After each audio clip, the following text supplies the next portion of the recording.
egwu abụ egwu ndị chili echichi egwu ndị nze na ọzọ haba mana ọ fụlụ ụzọ gosi nwanne ya nụ ụzọ elu bụ afa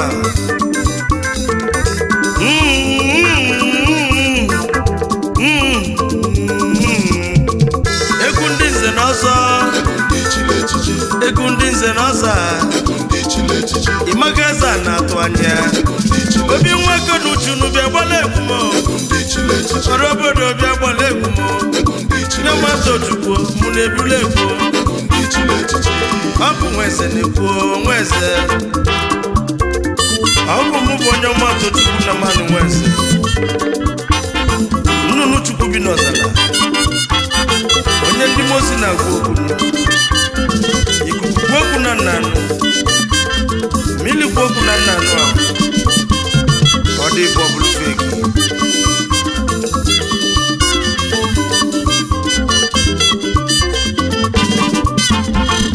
anyị ejebe nụ na nri na nri bụ isi igbo ndị ọma mmadụ ka nchekwubelu bata ndị nwe obodo haba eze mmalụ n'oge chi bịa fụ mmanya nwenye nri odogwu odogwu ụzọ ehela igwe Suleman odogwu odogwu eze na-atụ anya ya na Meduguri onye ọma anyị ekenezianụ barista Solomon Chukwuemeka Chigbo eze na-atụ anya na nnukwu obi ka isi wepụtazianụ na obi ndị be nwakọ n'uche na ụmụ nri Agbadan village ebe a ka isi wepụtazianụ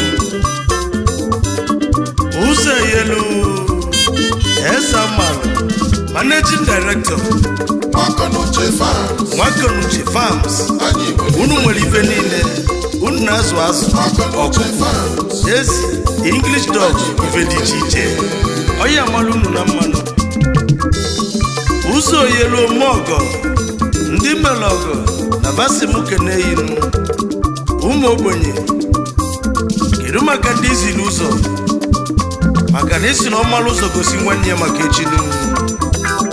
ụzọ mụ na ya bụ ụzọ mmiri na ọma mbụ ụzọ nkụnụ ụzọ mmiri adị echi echi nwa mmiri akwọta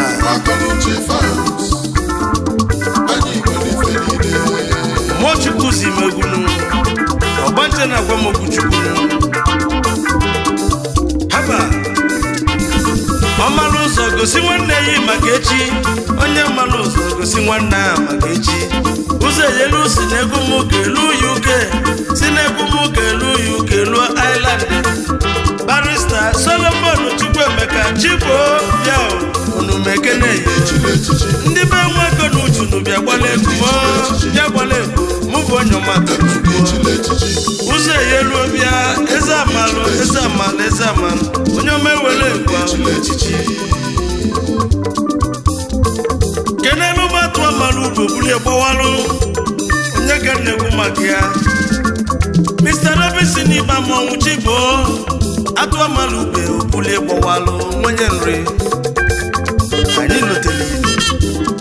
ọrụ 6th of January 2024 ka unu na-aba na nze na ọzọ nri ka unu ga-eji ụbọchị ya mụ bụ onye ọmata ojukwu na ndị egwu mara mụ nọkwasị ya atụ amalụ ube ịnọkwa ya haba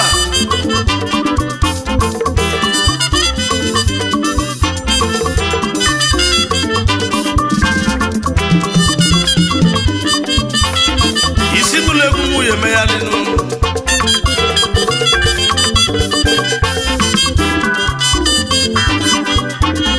ndị n'ụlọ egwu nwunye kwe n'isi nụ otu aka ọ dị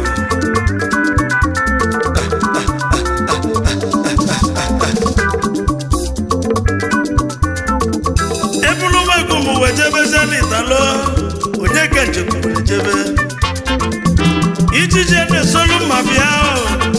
Ugochukwu onwe keke onye amụma Matthew Nidimma odogwu ezigbo mmadụ ọgaranya Mr. Matthew Ugochukwu Nwokeke ijije no Solomon Italo onye amụma Magic Man ụmụrụ egwu ụzọ ka isi wepụtazi anụ classmate Solomon Chigbo ọkwa aka eze a na-atụ anya ọya adịla na mmanụ ọsịmụ bụrụ egwu m ka njebe na Indian mmadụ ka nchekwube jebe onye ka nchekwube wee jebe nụ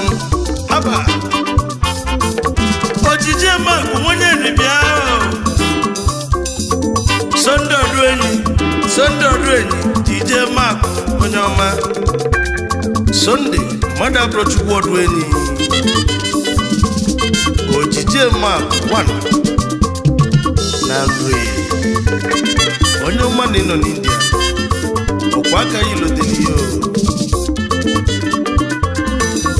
asịmụke na-ekene nkeke enyi na-achọ igwe enyi ọsọ nwenye Mbaise UK na jebiri odogwu a Chimaobi Anthony Ọnụọha nkeke enyi na-achọ igwe enyi ọsọ na Mbaise odogwu na UK eze a na-atụ anya na-ekene abasa onye na-agbara afụ na-enwenye iwe na-egwu aga na-abịakwa abịanụ mana onye na-aka echiri echichi na-agba mbọ ka ochie echichi ka isonye n'ife a na-eme maka na kwulu na mmanụ ịgbalị anụ ọ bụ nwa eze na-ekwu nwa eze mụbanye mmadụ tupu nwa eze na mmadụ nwa eze ka na-aza obidibe nwoke n'uchu n'ubịa gbala egwu ndị nze na ọza igwe nuo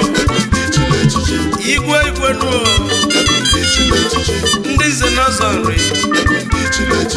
ndị nze na ọza nri bịa ọgụgụ chọmbe wele egwu ochukwu ewele egwu bịa gbala egwu ọgụgụ